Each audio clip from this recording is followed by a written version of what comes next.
They're not taking.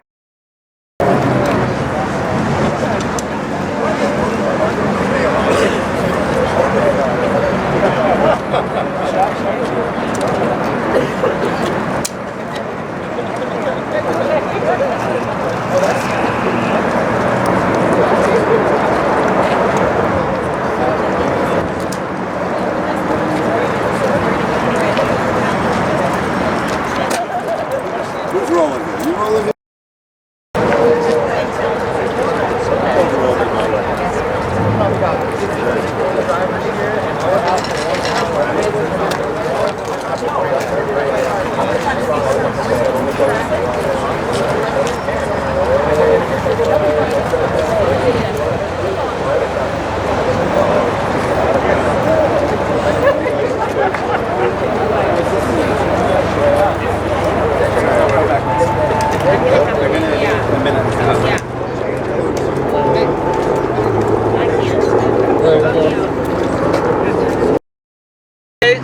We picked this location because we believe the people who are sitting in these Uber offices believe they are Uber. But in reality, we are Uber, the drivers. We are the drivers who are on the front lines doing the work. We are the drivers who keep the San Diego Uber users moving. We are the drivers who have helped create the $60 billion company that is Uber. Who is Uber? We are Uber. It's time for the Uber Corporation to realize that without us, the drivers, there is no Uber. It is time the corporation shares the wealth of our success. Our success. It is time for the corporation to realize who Uber really is, the drivers.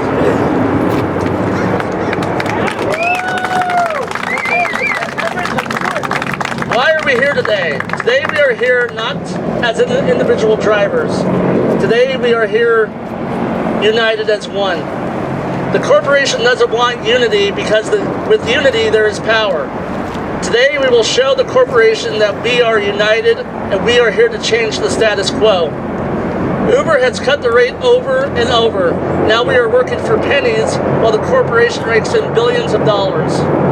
From this day forward, we will no longer allow the Uber Corporation to treat us like property. Today we are partners. Today we are here to show that we as partners will no longer accept pay cuts. We will no longer sit back and watch Uber corporate undercut the rates while also undercutting the drivers. Today we will show Uber that we will no longer settle for pennies while they settle for billions. Today we will show Uber corporate who Uber really is, the drivers.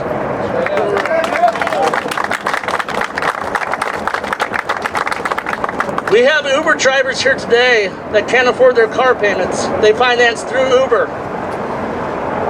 I ask you, is that right? No. Below minimum wage. I ask you, is that right? No. It's time we tell corporate Uber that we will no longer work for pennies. It's time to tell corporate Uber that we will no longer sit back and watch them collect billions while we collect welfare. It's time we end corporate greed and time for us to start with the Uber Corporation. Uber Corporate believes that they are Uber. It's time for a wake-up call, Uber Corporate, because without all of us, there is no Uber Corporation. Without the hard-working, dedicated, professional drivers, there is no $60 billion. It's time for Uber Corporate to understand that they are not Uber, we are Uber.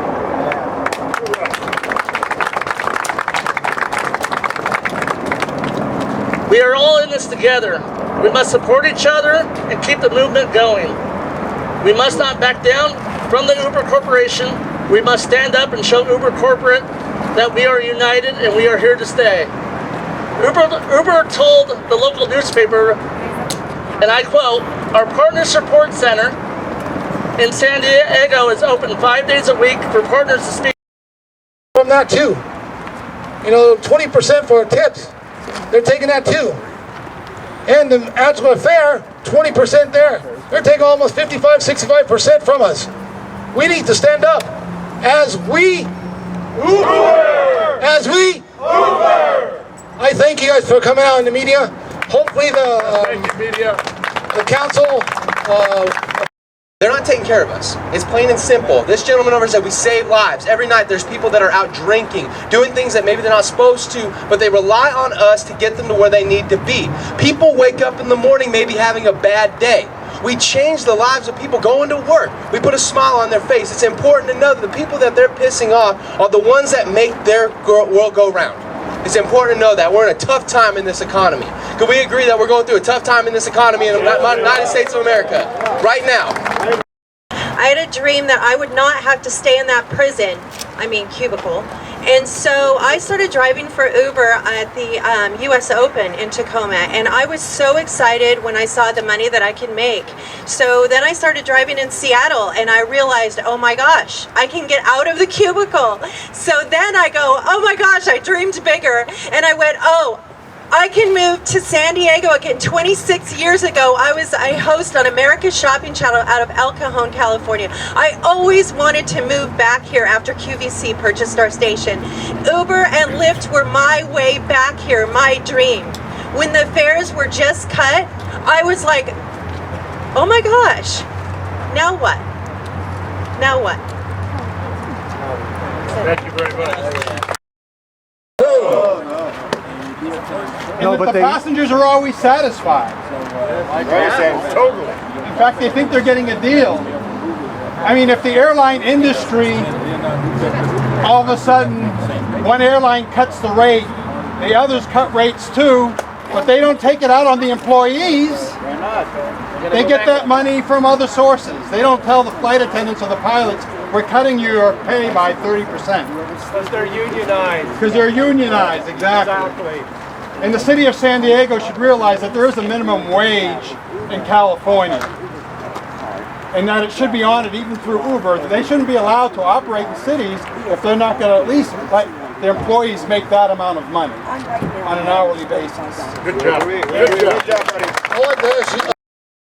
And last name? My first name is Wayne, last name is Grazio, spelt Grazio. All right. And why are you here today? I came out here basically to support the drivers. I've been an Uber driver since the middle of November when the commission rate was 20% out of my pay for Uber. And then 2 weeks later it became 25%. And I was thinking to myself, phew, just made it under the wire. I'm retired U.S. Navy. Was doing this job as a means of making a little extra money to fund my little trips overseas and things that I do as a hobby. And Uber, I must say, initially when I started working for them, I found it to be a pretty good deal. I was actually making about $250 to $300 a week, working just daytime, and it was working out really well for me. In fact, the initial surveys I got from Uber asking how I liked it were very favorable. Come the new year, when I saw what I was making on my apps after a few rides, after the price cuts, I realized that I couldn't even break even. In fact, it's turned out to be less than minimum wage. And so basically I came out here to support any military veteran or active duty military who's considering using Uber and now probably Lyft, since they just had to do a major 30% reduction in their pay to the drivers, to not take on this as a second income, because you're going to lose money. Basically, if you factor in your gas, the depreciation, your change of insurance to be able to use your car as a business, which is going to increase your insurance, it's going to end up breaking you almost even or less than even. So it's really not a profitable venture anymore. And to me, it's just another indicative example of what corporate America is doing to squeeze and a distribution of wealth. If you look at it in that regard too, $40 billion in this pyramid over here, and they're deducting the pay of people who are just making above minimum wage to less than minimum wage. It's a tight squeeze, and the passengers don't realize this. In fact, every passenger I've ever had in my vehicle, and I ask them, how do they like Uber? They love it. And I ask them, how's the rate compared to a taxi? And they say, oh, this is fantastic. It's about maybe a third of what it would cost them to ride a taxi. So why would you take that money, profit margin that you're trying to make, and take it out of the back pockets of the drivers? It's greed. It's pure and simple greed. I know Uber maybe in the future is looking to have autonomous cars, driverless cars that are going to be able to take people maybe in another 10, 20 years, and it's going to take a lot of money to make that kind of investment. But they shouldn't do it at the expense of the drivers who are basically fueling their corporate economy.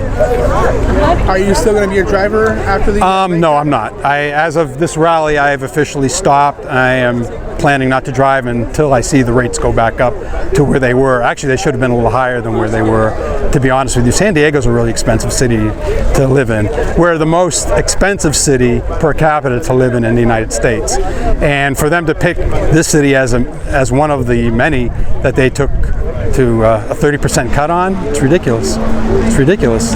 People can't survive doing this. It's good for the passengers. It's really bad for the employees here. All right, thank you for your time. Appreciate All right, it. you're welcome. Good luck. All right, is there a name that you'd like me to call you?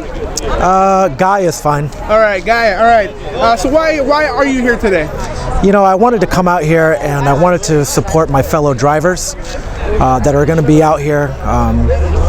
There's some issues going on right now with the company as far as the rates being lowered, and some of the partners out here are making less than what they usually did. So I'm out here with all of them just to support. How long have you been a driver?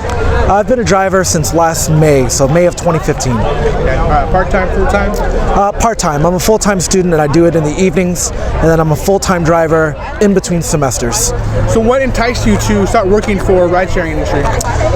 As a full-time student, I put in a lot of hours to school and school work outside of that. So it's very hard to get hired anywhere with such a dynamic schedule that changes every few months. So I was able to hop on with Uber because I got to choose my own hours and the pay was good. And I drive late night and I deal with the crowd that does last call, but that's why I wanted to do it. It's the only job that'll keep me employed. It's flexible enough for me as a student, and is ever changing to meet the demands of our clients. How do you feel towards the company that you're working for towards Uber? It's hard to describe the way that I feel because, one, I've never really met anyone in person other than drivers. The entire hiring process, it's all automated. It's through a system. But outside of that, I feel that the drivers, us, we are being treated unfairly as far as the new rates that were just released. So I don't think that it's fair what they're doing, especially for guys that are going to be relying on these to pay for some of the leases that they've gotten on the cars. Not all of us have the luxury of already having our own vehicle, and some of these drivers that are out here, they got a lease on a car with the knowledge that rates were going to be a certain set. And now that the rates have gone down, I'm hearing the other drivers, they're having to go back and return their cars, and they have to default on these leases, and it's unfair to them. Are you still going to be a driver after the rate cuts? I'm driving right now, but I've always been actively seeking other employment. I believe that with what I bring to the company and the services that I provide for my community, I should be treated better. So unless I can find something outstanding, I don't think I'll stay. I really I don't. I feel like the company is very dishonest and they treat us poorly as far as taking care of us. If you're just going to keep growing your force, employment-wise, and you're not going to control the growth, what's going to happen to the people that are actually out here and doing the work for you? That's not taking care of them. All right, man. Thank you for your time. Appreciate it. Sure. All right, can I get your first and last name, please? Yeah, my name is Eero Sabin. And can you spell that out for me, please? E-E-R-O-S-A-B-I-N. All right, and tell me, why are you here today? I'm a person for social justice, just all around. I spent 9 years of my life as a monk, I have a lot of education behind me, including a degree in Vedic philosophy. So I basically am a public speaker about transcendence and how to, deal with the material world on a very high level. So how do you feel about Uber lowering their rates? So the bottom line with Uber is that what went from a job that was barely reasonable, where you're working 50 to 60 hours a week, making $700 a week before all of your expenses and all the different cuts that you got to pull out, basically you're working 50, 60 hours a week just to live and get back in your car. Now, who's going to work 50 to 60 hours a week to do that? We all did. Somehow or other we did it, right? So, and we were happy enough that, because we had a roof over our head, we had a car, right? So now all of a sudden they make this adjustment right after the new year, and our pay goes significantly from 25% cuts minimum to perhaps 50, and in my case I can show on some days 75% less than what I used to make. So are you still going to be driving for Uber with these pay cuts? Yeah, I'll still drive for Uber, because the bottom line is right now it's going to help me get by to get onto whatever I need to do next. All right. Thank you for your time. Yeah. I appreciate it.